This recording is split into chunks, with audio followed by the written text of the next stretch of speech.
WVTT Severe Weather Action Team forecast calling for mostly clear skies tonight, low dipping down all the way down to 44 degrees, Alexa. Definitely maybe time to put those flannel sheets on, Jeff. That's right. Mine are already on. High of 74 tomorrow. Just a few high wispy clouds around. Complete weather details. Follow news here on WVTT.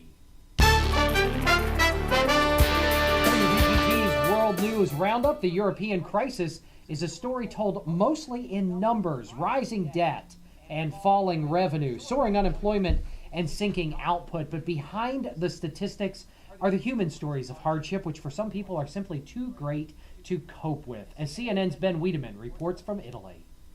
E anche tu, un bacio a tutti, ti voglio tanto bene, Giuseppe.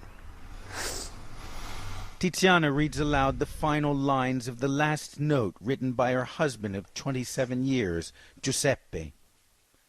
6 months ago, Giuseppe doused himself and his car with gasoline and lit himself on fire outside a Bologna tax office.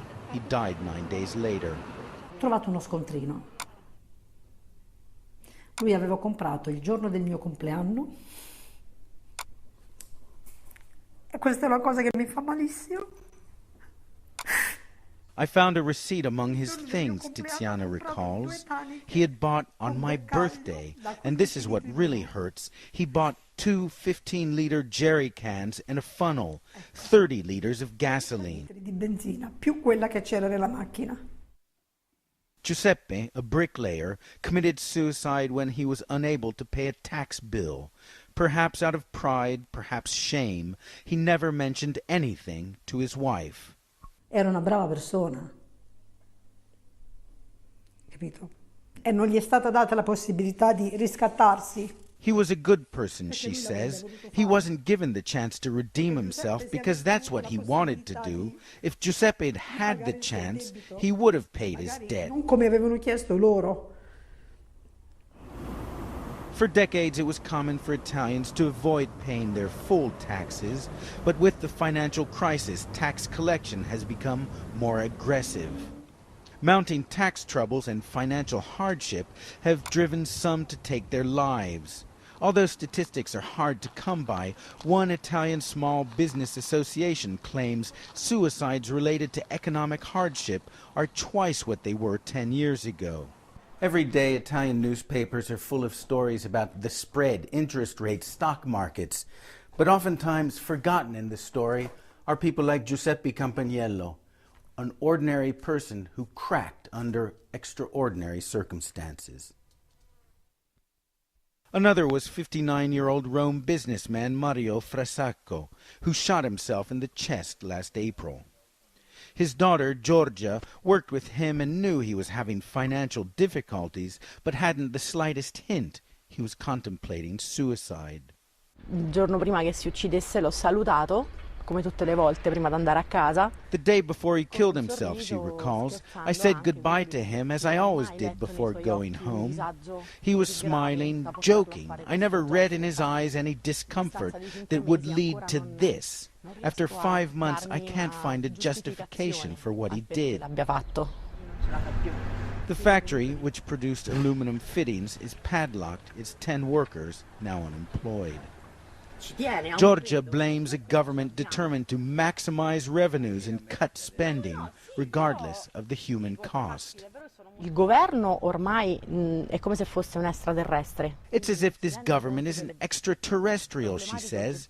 It doesn't take into account the problematic situation of the people, and it does nothing despite the constant appeals for help. Was in the burn unit for 9 days, right? Tiziana, who grew up in Australia, agrees. After your husband died, did you get any sympathy or understanding or assistance from the state? From nobody. I've got my family, I've got my friends, I've got journalists, I've got people that doesn't know me.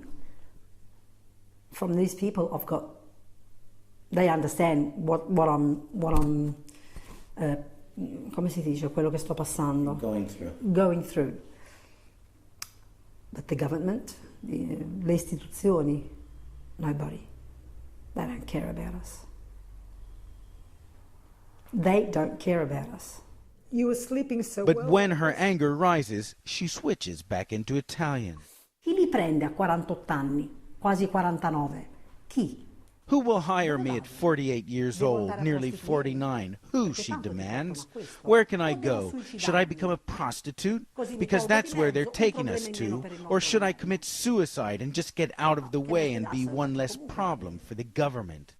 Mio marito ha chiesto. Tiziana has joined with other women whose husbands took their lives to form a group called the Vedove Bianche, the White Widows, to show that in this long, drawn-out economic crisis, the cost cannot be calculated on a tax form. Ben Wiedemann, CNN, Torrevecchia Tiatina, Italy. Chicago teachers are walking the picket line today. They went on strike after their union and school officials failed to reach a contract agreement despite 10 months of negotiations. Although talks have now resumed, thousands of kids in the nation's third largest school district are not able to attend school. Stacey Cohen has the latest. What do we want? Fair contract! We want it now! For the first time in 25 years, Chicago teachers are officially on strike.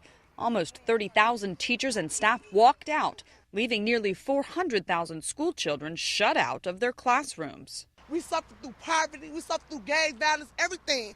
Our kids have to be out of school.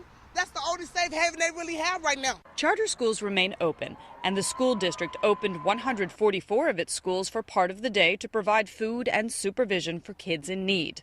The teachers union says the sticking points are health benefits and a new system for evaluating teachers. The evaluation system can be very biased.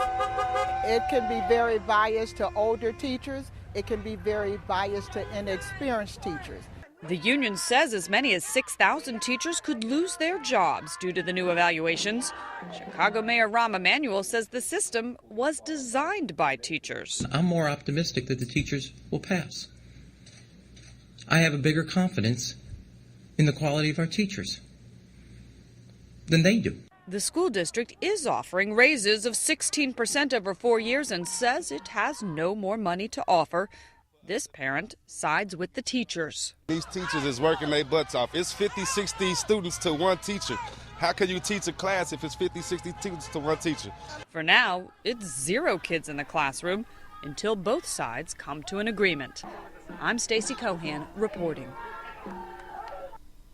Tuesday marks the 11th anniversary of the 9/11 attacks. The 9/11 Memorial in New York honors the memory of those killed that day and has a special section for heroes who died trying to save others. But as soon as Susan Candiotti reports one victim's mother says her son was intentionally left out.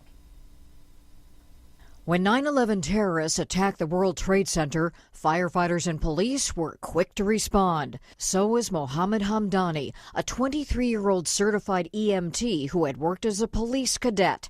He skipped his job at a university research lab and rushed to the site.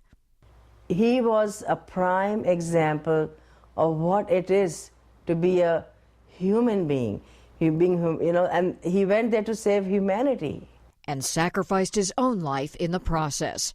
His family posted his photo among thousands of others on a wall of the missing. A Pakistani American who grew up in New York and dreamed of becoming a doctor. The following March, Hamdani's remains were found in 34 parts. They gave us his jeans and his belt, which my husband identified that they were his clothes. A police funeral followed with full honors from fellow cadets, the mayor, and police commissioner. Like all of the other members of the New York City Police Department who responded that day,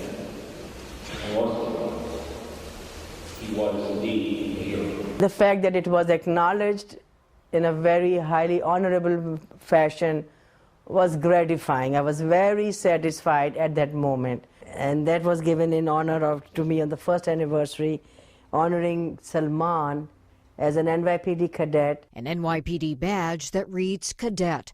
But with all the accolades, all the honors, for them, the most important one is missing. When the 9/11 memorial was unveiled, the family of Mohammed Hamdani wanted to see his name grouped here among first responders who, like him, lost their lives trying to save others. Instead, Hamdani's name is positioned over here in a section among those considered loosely connected to the World Trade Center.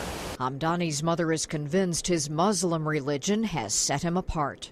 They're discriminating because of his faith.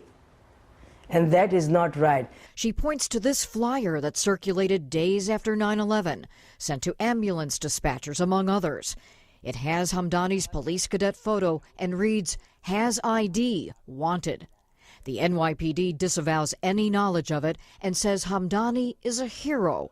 Yet Hamdani's mother believes an anti-Muslim backlash lingers. The 9/11 Memorial Foundation and police deny discrimination, saying Hamdani was no longer an active cadet and had not received a Presidential Medal for Valor. Therefore, he did not meet the memorial's criteria of first responder. This is about my son. He's not here to speak for himself. I have to speak for him, and I will till the day I die. She doesn't understand why no one will help. I want to see it in my lifetime. It's a very, so intense pain that it's undescribable. Too painful to revisit the memorial, where her son's name remains apart from others who tried to save lives. Susan Candiotti, CNN, New York. Sports and weather on the way next as the 6 o'clock report continues on News Channel 25 WVTT.